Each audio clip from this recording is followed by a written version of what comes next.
Yang penting adalah institusinya BI itu sendiri sebagai bank sentral independen atau tidak. Nah, kelihatannya tidak. Kan pemerintah juga punya ahli-ahli ekonomi dong, Prof. Iya, kalau Maksud gua pastinya kan dia udah penuh perhitungan. kenaikan gaji buruh nih ya secara real cuma 1,73%. Padahal ekonomi secara real naik 5,45%. Yang kedua, pertumbuhan mau berapa persen pun juga dianggap memang berkualitas kalau satu menciptakan lapangan kerja. Gitu lah ya. Makanya kan gue bilang bos ya, mau destro mau komeng nggak masalah yang jadi gubernur BI. Asal Sebab independen. sebab siapapun personnya kalau tidak independen pasti ditekan.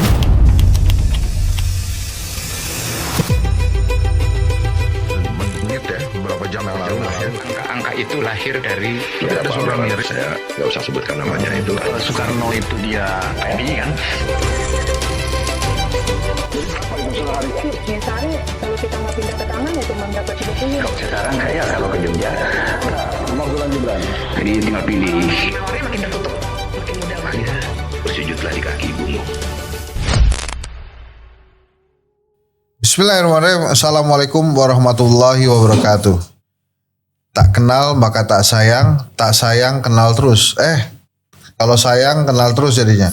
Saya sama sahabat saya Prof. Ferry Latuihin. Thank you, Terima kasih ya, Bang Prof. Hendy. Sudah Thank you, hadir Bang di Hendy. sini. Sama-sama, thank you juga. Jadi undangannya. gimana? Mau pengakuan dosa salah tebak, sekarang dolar nggak jadi 25.000 Iya, menguat lagi 17.700. Tolong. Jadi gimana? Jadi bilang ya wah saya salah nih. Enggak juga, Gimana? karena gini, kalau kita lihat ya kan utang BI itu bertambah 26 billion US dollar.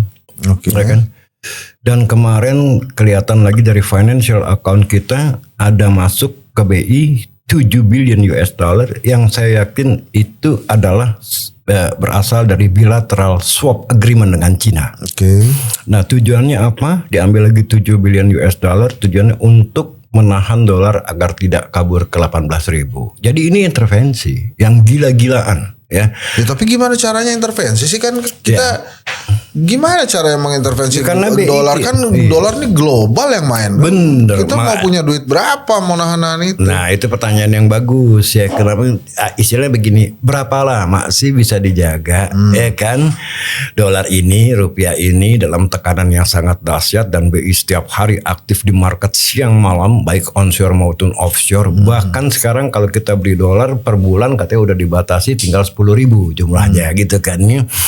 Nah, ini tidak terlepas dari fundamental ekonomi kita yang reot dan BI tidak lagi independen. Kita lihat Peri Warjio mengundurkan diri ya. Sekarang kalau toh penggantinya ini Destri ya, Pak, persoalannya bukan siapa penggantinya, Destri atau Destro, enggak penting. Yang penting adalah institusinya BI itu sendiri sebagai bank sentral independen atau tidak. Nah, kelihatannya tidak.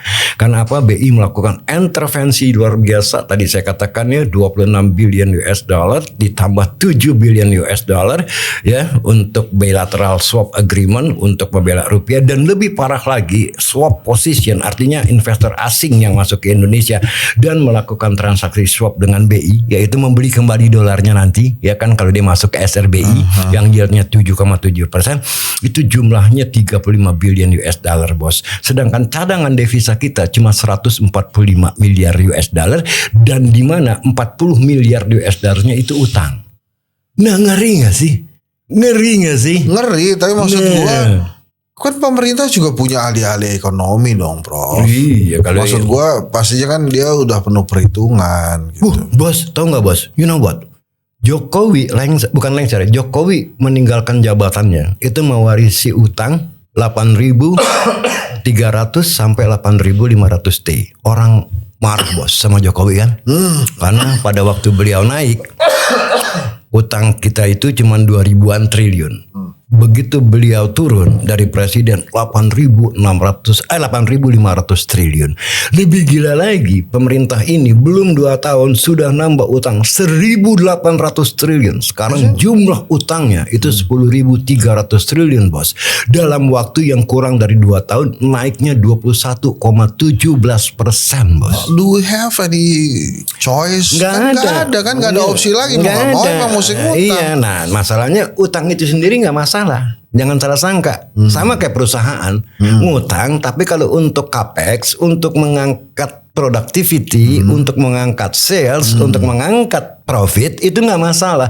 Tapi masalahnya utang yang begitu bertumpuk-tumpuk itu dibakar uangnya lewat program-program semacam MBG. Kita tahu itu pertumbuhan ekonomi yang tinggi 5,61% di kuartal pertama, 5,29% di kuartal kedua, ya itu ditopang oleh belanja negara yang naiknya 21,81% di kuartal pertama, 15,97% di kuartal kedua, bos. Jadi ekonomi kita ini ditopang oleh utang. Nah masalahnya kembali lagi kemana larinya duit utang tadi? Dan kita lihat ini ke MBG dan KDMP. Ya kan, KDMP untuk membangun koperasi-koperasinya, ya kan ya. Nah ini kan gila, ya kan. Ini kan sama juga bunuh diri, kecuali Anda utang untuk membangun transportation system, untuk mengurangi biaya logistik, dan itu mengangkat produktivitas, bisa menambah pertumbuhan ekonomi. Tapi ini kan dimakan di sini, keluar di WC. Ya kan, apanya yang hebat daripada utang ini? Satu. Yang kedua, kita lihat ya, bagaimana pertumbuhan yang tinggi itu, bos. Itu sama sekali nol nilai substansinya. Kita lihat kenaikan gaji buruh nih ya secara real cuma 1,73%. Padahal ekonomi secara real naik 5,45% rata-rata di semester pertama. Pertanyaannya kemana larinya pertumbuhan ekonomi? Ya kan? Dan buruh, ingat loh bos, jumlah buruh itu cuma 40% dari populasi pekerja kita. Tenaga kerja kita 60%-nya ini ada di sektor informal, bos. Ya kan? Ini yang jadi tukang gojek, jadi tukang lontong, ya kan? Jadi tukang cilok, bubur ayam, jadi yang nggak jelas semua. Lantas pemerintah menargetkan pertumbuhan ekonomi tahun depan 6%. Come on man, you must be insane. You are insulting my intelligence. Tapi gue challenge lo nggak apa-apa ya. MBG itu kayak misalnya gue pernah ada kakak kelas gue dari Vkom, dia memproduksi chemical untuk pengharum ruangan, untuk pembersih piring ya. Itu dipakai loh sama SPPG loh. Ya tapi kan dia supply loh, buat cuci piring, cuci ompreng. Ya pasti lah, kalau nggak dari dia juga dari tempat lain, karena itu kan dibutuhkan. Tapi yang menjadi pertanyaan, apakah proyek-proyek bakar uang ini menciptakan lapangan kerja atau tidak, bos? Kan tidak. Angka pertumbuhan yang tinggi di atas 5%, bos. Kalau memang benar-benar real 5,61%, rata-rata 5,4%, ada nggak sih gedung-gedung perkantoran yang tiba-tiba kayak terutama di kota besar ya, yang bermunculan? Kayaknya nggak ada tuh. Itu kan tanda pertumbuhan yang tinggi, bos. Ingat nggak zaman dulu, zaman Soeharto? Ya bagaimana gedung-gedung ya dengan pertumbuhan 6% ya. Kalau kita lihat Jakarta, Sudirman, Tamrin, Kuningan, TBC, Matupang, nggak ada tuh pertambahan gedung-gedung tinggi. Lantas apa dasarnya 5,61%? Ya kan ya? Nah itu pertanyaan yang pertama. Yang kedua, pertumbuhan mau berapa persen pun juga dianggap memang berkualitas kalau satu, menciptakan lapangan kerja. Ini cuma 24.000, bos. Kalau dipotong PHK mungkin jadi minus. Ya kan? Yang kedua, mengentaskan kemiskinan. Itu nggak terjadi. Yang ketiga, mengurangi kepincangan pendapatan. Ya kan? Yang keempat, mengangkat middle income class. Ini nggak terjadi. Nah, jadi pertumbuhan 5,61% itu pertama, datanya benar apa tidak? Yang kedua, kalau itu benar, berarti ini pertumbuhan yang namanya abal-abal, yang disebut immiserizing growth. Pertumbuhan yang memiskinkan. Ya. Jadi ini makanya kalau Anda kembali lagi, bos nanya bagaimana dengan dolar? Dolar ini ya, rupiah menguat karena tadi intervensi BI, bukan karena faktor fundamental. Kita lihat lagi di mana buktinya bukan faktor. Kita lihat indeks harga saham gabungan. Pagi-pagi udah drop lagi minus 45 poin. Nggak kuat nanjak ke 7.000 aja, bos, apalagi ke 9.000 seperti pada awal tahun dan akhir tahun lalu. Jadi ini memang sama sekali pertumbuhan yang abal-abal. Karena apa? Ekonomi ini konklusinya, ekonomi ini pertumbuhan yang tinggi ditopang oleh utang. Yang kedua, ditopang oleh bakar duit. Karena kan biar bagaimana walaupun duit dibakar itu masuk ke dalam PDB. Iya. Jadi mesti gimana dong nih? Mesti bagaimana? Nah, karena gue pikir gue ngundang lo ini terus terang. Karena gue lihat, Ferry Ratuhin salah dia. Sekarang 17.700. Baik. I keep buying dollar. Tapi kembali lagi ya, satu, masalah faktor domestik tadi. Ekonomi ditopang oleh utang sampai kapan? Dua, BI intervensi dengan utang sampai kapan? Cadef kita udah makin tipis, ya kan? Yang ketiga, faktor eksternal bos. Ini kita ngeri loh dengan bond market di Amerika yang udah mulai jittery ya. Bagaimana Treasury Amerika, Menteri Keuangannya mengguyur dolar untuk menyelamatkan yen. Sebab yen melemah, takutnya Jepang menjual treasury-nya ya, sehingga harganya jatuh. Untuk mendapatkan dolar, mengguyur dolar untuk menyelamatkan yennya. Jadi faktor eksternal pun tidak aman bos. Jadi kalau dikatakan ekonomi tahun depan 6%, sementara porsi daripada formal sektor cuma 40%, yang kerja serabutan 60%, itu di mana logikanya? Gak ada logika ekonominya. Nah, apa yang harus dilakukan? Kembali lagi saya katakan, ganti menteri keuangannya dengan orang yang paham ekonomi, bukan yang paham utang. Ya, kalau cuman bisanya utang untuk membiayai proyek-proyek yang diinginkan oleh presiden, ya monyet juga bisa jadi mungkin. Nah, tapi kan moneter bukan urusan Purbaya, itu urusan gubernur. Jadi kan masalah fiskal problemnya. Kan utang ditanggung pemerintah, ya kan. Nah, BI terpaksa ngutang karena tadi tidak independen lagi, pasti ditodong oleh pemerintah untuk membela rupiah. Nah, inilah sebabnya kenapa Periwarjo juga sampai akhirnya resign. Udah gerah mungkin dia. Apalagi karena difitnah kan, ya udah selesai. Gue jagoan-jagoan gue nggak dipanggil sama Pak Prabowo jadi calon gubernur BI kan, gue nggak jagoin siapa teman lo tuh, Raden Pardede. Gita. Terus ada Ferry Latuhin tuh gue jadoin tuh. Terus ada Profesor Bambang Brojonegoro. Oh iya, Bambang Brojo ya. Itu gue ternyata yang dipanggil Destri Damayanti aja. Nggak apa-apa lah. Tapi lo bisa optimis nggak kira-kira nih Destri nanti zamannya? Enggak, bukan masalah Destrinya, masalahnya institusinya independen atau tidak. Gitu lah ya. Makanya kan gue bilang bos ya, mau Destri, mau Destro, mau Komeng nggak masalah yang jadi gubernur BI. Asal sebab independen. iya, sebab siapapun personnya kalau tidak independen pasti ditekan. Ya kan ya. Dan ini kan memang dari awal udah kelihatan bagaimana sekarang BI ya memberikan insentif kepada bank-bank yang menahan SBN. Karena apa? Karena BI bilang, lu jangan jual cing. Kalau lu jual ya SBN yieldnya naik, pemerintah nanti untuk refinancing harus mengeluarkan kupon yang lebih tinggi. Ini akan melongrong APBN kita di kemudian hari. Itu udah jelas pesanan pemerintah. Destri nggak bisa ngelawan kecuali dia bilang, oke, gue resign. Nggak mungkin Destri mau resign karena jabatan itu empuk. Iya. Ya kan? Iya. Nggak mungkin. Jadi nah inilah makanya kalau dibilang, wah ini bagaimana kok rupiah menguat? Tunggu dulu, menguatnya karena faktor fundamental atau karena BI intervensi, beda. Ya kan? Ini bukan karena ada uangnya. Kapital tetap flight. Kapital tetap keluar. Lalu bilang capital flight. Terus perusahaan swasta di Indonesia ini masih bisa nggak berbisnis kita nih di Ya Indonesia? makanya untuk banyak pengusaha yang nanya sama gue bos ya kan, bagaimana nih soal dolar? Gue bilang di bawah 18.000 mah buy, lu hedging deh. Karena gue yakin banget hitung-hitungan ekonomi gue nggak mungkin turun. Dan kalau tuh turun ke 17.700, 17.000 nggak akan tahan lama. Karena ini bukan karena faktor fundamental, bukan karena duit asing masuk, ya, karena ekonomi kita seksi, ya kan? Bukan.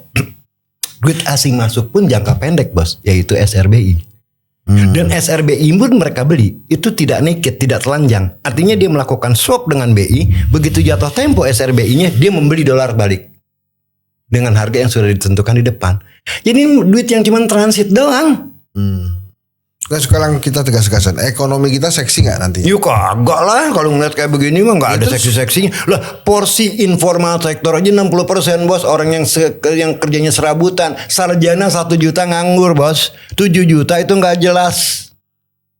Jadi apanya yang seksi? Jadi jangan pernah mimpi lah Indonesia emas gitu loh dengan kondisi seperti ini. Lu bikin workshop buat apa? Nah, workshop. Kalau Indonesia itu nggak seksi, gue bikin workshop ekonominya. gini untuk melatih orang-orang memahami investasi dengan benar. Satu ya.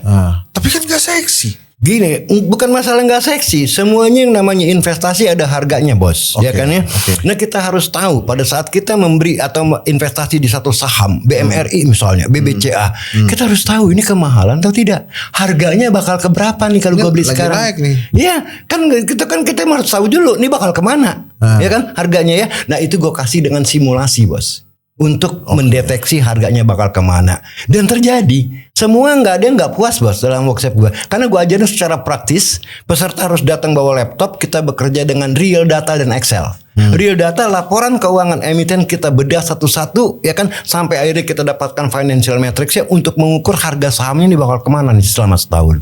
Misalnya hari ini kita ngobrol nih tanggal 24 Agustus ya. Iya. Itu Adaro naik, BMRI naik kalau nggak salah. Iya bisa aja, tapi naiknya bakal gini. Naiknya itu bakal ke berapa nantinya kan kalau naik ini hari belum selesai bos. Oh iya. Besok aja bisa aja turun. Kita patokannya 9.000 ya. Sebelum sekarang 6.000-an kan 9.000 waktu itu. Waktu itu sih Sempat Purbaya 9.000. bilang 9.000 kan Purbaya bilang 28.000 nanti tahun 2029. 9.000 lah kenyataan 9.000. Iya kan nggak mungkin lah ya. Nah, ini sekarang 6.000 nih sebetulnya masih mungkin naik gak? Gini, intinya adalah setiap investasi Anda harus paham ketika Anda membeli saham. Kemurahan atau kemahalan dan bakal kemana harganya. Nah itu Anda harus belajar. Saya ajarkan bagaimana caranya dengan simulasi. Ya, supaya Anda tahu, oh saya beli saham misalnya BCA sekarang 6.400 nih. Wah berdasarkan fundamental value-nya kita lihat, kita tes back testing, oh iya dia akan naik ke 6.900 nih. Nah itu yang saya ajarkan. Jadi praktis sekali ya. Bahkan banyak sekali yang datang itu anak sama bapak. Jadi Anda jangan miss ya tanggal 12-13 September daftar di Bank Hensat.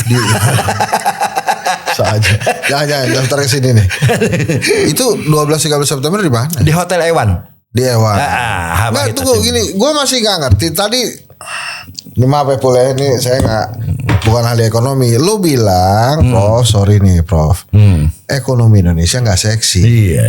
Tapi terus kemudian lu buka workshop untuk investasi. Iya. Apa yang mau lo ajarin? Gua Kan ini ajarkan nggak tadi. seksi nih Ya tadi. kan gue ajarin tadi bagaimana menilai satu saham ya kan secara fundamental. Gue kasih contoh. Jadi masih seksi dong. Bukan seksi ekonominya ya kan. Harganya itu jatuh terlalu tinggi atau tidak. Harganya itu wajar atau tidak sekarang. Kemurahan contohnya gue kasih contoh. Saham Archie. Archie ya. Ya ARCI ya. Ya. Pada waktu dia jatuh ke bawah 1.000, gue bilang buy. Kenapa? Karena Archie itu ya deposit emasnya yang baru terekspos itu 25% loh. Ini dahsyat nih. Fundamental value-nya bisa 3.000 loh. Ya kan? Jadi gue bilang buy. Sekarang 1.400 bos. Udah 40% bos. Bisa 3.000 nih. Jadi Bisa. 1.600 lagi. Bisa. Apalagi sekarang harga emas lagi naik. Akibat orang takut bond market Amerika crash. Yes. Sama geopolitical tension ya. Harga minyak naik lagi ke 90 ya. Jadi itu yang kita ajarkan bos. Oh. Kalau mau cuan ya harus belajar. Jadi kalau lo ibaratnya gini lah, lo mau cuan, lo mau tajir, ikut. Nggak penting market itu bullish atau bearish. Oke. Bullish pun kalau Anda nggak ngerti valuasi, Anda bisa kejebak. Beli saham kemahalan. Pada saat bullish ini nggak penting bullish atau bearish. Yang penting Anda tahu dalam membeli saham itu wajarnya berapa harganya. Itu. Tapi beneran lo ada tuh di workshop itu? Ada 2 hari full ya. Sabtu Minggu dari jam 9 pagi sampai jam 5 sore. 2 hari full ya. Praktis. Nggak ada teori-teorian. Simulasi. Saya ajarin. Pejabat pemerintah boleh ikutan? Boleh. Bank Indonesia, anak buahnya Bu Destri boleh? Boleh. Siapa aja boleh. Loh kemarin yang datang itu bukan sembarangan semua loh Bang. Oh, iya? Bang, ada anak-anak yang dari PwC, Pricewaterhouse. EY. Sama Deloitte. Big Four dong. Big Four datang. Belajar lagi. Satu lagi ada RSM tuh. Bagus. Gitu. Bagus. Iya. Jadi coba nggak Anda dapatkan di kampus manapun. Karena ini berdasarkan pengalaman saya lebih dari 30 tahun di pasar modal. Gitu ya. Nggak didapatkan. Iya dari PwC, Deloitte, EY ikut. Direktur BUMN, direktur utamanya ikut mantan. Oh. Ya nggak usah saya sebut orangnya. Terkecewa dia. Wah. Gua ketahuan nih gurunya siapa ya gitu kan. Suatu hari nih, akhirnya Destri lancar lah jadi gubernur Bank Indonesia. Terus dia minta lu jadi penasehatnya. Lu oke gak? Iya oke aja tuh ya kan. Tapi satu, kalau BI tidak independen, apa yang mau dinasehatin ke pemerintah? Ini kan masalahnya, ini kan pemerintah yang menguasai BI. BI di mata asing semua udah tidak lagi independen. Tadilah posisi BI aja megang SBN bos, itu 30%. Asing yang dari 40% jatuh ke 12%. Artinya apa? Ini pencetak uang untuk surat utang negara. Jadi alat money printing. Beli SBN untuk dibakar duitnya melalui MBG. Kan gitu, alutsista yang paling gede. Kan itu yang tidak produktif untuk ekonomi. Orang punya kekayaan, duit lebih nganggur, ini cuma 10 juta. Bagusnya diinvestasi di saham atau beli dolar. Beli dolar? Hah? Lah terus? Beli dolar. Kalau saham tergantung saham apa. Kan makanya mesti tahu valuasi dulu. Kalau saham secara general ya saham apa? Kan ada 900 saham. Oh gitu ya. Ya tergantung sahamnya. Gua kan nih anggap aja nih orangnya ikut pelatihan lo nih.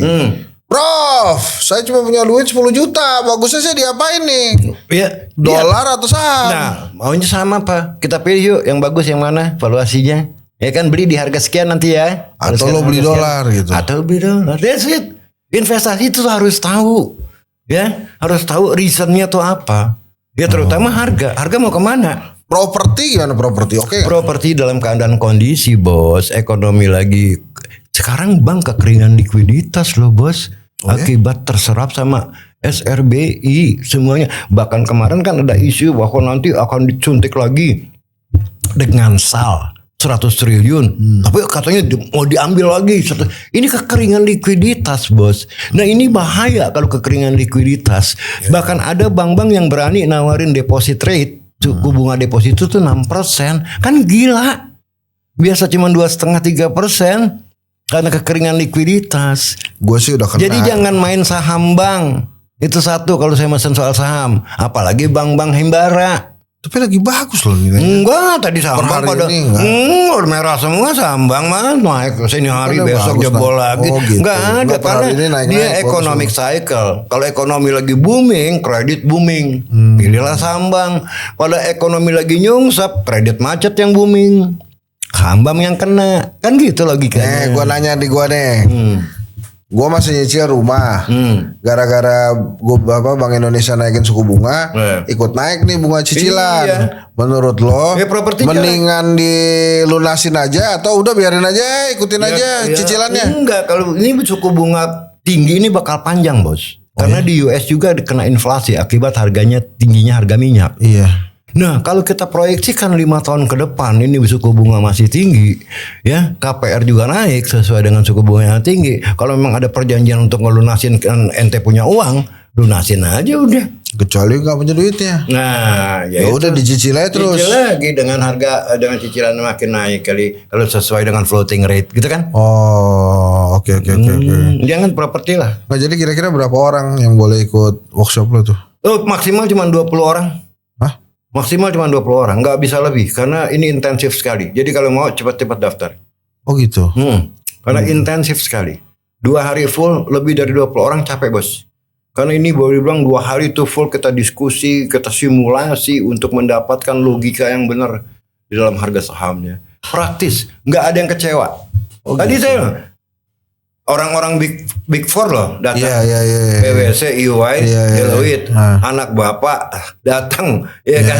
Bapaknya pengen tahu, sama anaknya juga pengen tahu. Dan gilanya ada yang dari Brunei, orang Indonesia, Malaysia, Singapura, sama Beijing, mahasiswa Indonesia yang datang. Kemarin malah ada yang dari Bahrain sama Dubai. Oh. Beneran? Dan Ngobrol sama lo tuh? Benar. Dan dari Indonesia sendiri kemarin ada yang dari Sampang, Madura ya, Bali, Pekanbaru, sama Medan 2 orang bos. Bela-belain nginep di hotel. Ya nginep di hotel, masa di rumah sakit. Masa di RSJ. Oh, oke. Jadi 20 orang aja. 20 orang aja. Dan dijamin itu bisa. Dijamin gak kecewa. Kalau kecewa duit kembali. Gitu ya? Iya. Itu bayarnya berapa ntar tanya aja sama Prof Ferry ya. Iya. Itulah kira-kira. Iya. Ada lagi nggak mau lo sampein Prof? Ya itu aja sih. Ya udah cukup ya kita soal ekonomi kita bahas ya. Outlook ke depan jelek karena ekonomi kita bertumpu pada utang. Jadi lo nggak mau ngaku salah nih sebetulnya? Enggak, karena gue masih yakin dolar masih akan lari ke atas. Oh, sampai kapan tuh? Dan mungkin juga ya gue bisa salah ya. Udah jelas sekarang mah turun nggak mungkin. Tapi Turun lagi nggak kuat mungkin. loh. Nggak mungkin. Berapa lama bisa? Tadi pagi 17.6, Tadi pagi aja. sekarang ini udah 17.700 lagi. Iya. Iya kan? Sekarang 17.700 lagi bos. Nggak kuat bos, karena duit masuk itu bukan karena negara kita seksi, tapi karena kita ngutang. BI kan ngutang, bukan karena asing masuk membeli aset kita. Jadi ini sebetulnya picture dari ekonomi kita nih gimana ini? Gelap. Lah jangan dong. Gelap. Dari awal gue udah bilang kan tahun 2025 awal, ketika pemerintah ini dilantik menggantikan Jokowi, beli dolar 15 ribuan waktu itu, karena gue tahu programnya ini semua bakar duit. KDMP, pertama MBG, kedua KDMP, bakar duit semua yang tidak menghasilkan apa-apa. Yang ketiga Danantara. Danantara ini bakal bermasalah loh. Kalau memang betul-betul Danantara ini SWF, isinya aset busuk, SWF dari mana? Gue udah makanya bilang buy dolar 15. Gue bilang pada waktu itu kan 17.000, lebih malahan ke 18.000. I have the reason kalau aku ngomong. Ya. Oke. Kira-kira gitu teman-teman. Jadi kalau mau ada yang mau ikut workshopnya Prof. Ferry Latuhihin, langsung klik aja di ini daftar. Masih sama ya 6 juta ya? Masih sama? 6 Masih juta. sama. Murah meriah. Murah meriah mantap. Daftar aja 12-13 September. Oh lu sengaja 12-13 September ya? Sabtu Minggu ya? harus kita weekend. Oke. Full 2 hari full. Dijamin uang segitu bukan apa-apa asal karena lo bakal Kalau dapat. kecewa uang kembali. Itu gimana ceritanya tuh? Saya datang nih. Prof, gua kecewa. Duit balik. Oh, Simpel. makanannya nggak apa-apa lo kan udah rugi makan kan udah makan Nggak dia. masalah. Duit segitu. Oh gitu ya. Selama ini nggak ada yang kecewa, masalahnya gue berani, semua happy. Ya. Jadi ngapain takut gue ngebaliin duit orang. Ferry Latuhihin. Terima kasih, Prof. Thank you Gitu. bosku. Berapa tuh? 25 cukup ya? Kebetulan saya pernah pelajari, tapi secara praktikal di sini lebih praktikal, bisa diaplikasikan langsung. Beberapa teori yang saya pelajari juga ada sanggahan atau misalnya masukan lah ya lebih tepatnya untuk saya pribadi, dan ya praktikal dan applicable banget sih. Ini pertama kalinya saya belajar tentang evaluasi perusahaan.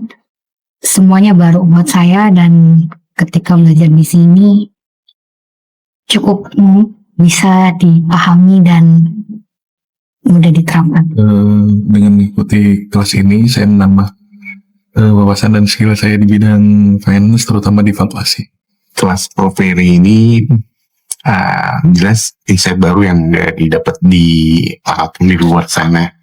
Minimal kalau untuk pemain atau yang suka trading saham, fundamental yang paling utama yang menentukan nilai saham over value, under value itu kita dapat sekali, dan cara menjelaskannya sangat praktikal, mudah dimengerti, dan benar-benar bisa diimplementasikan di apa begitu ya.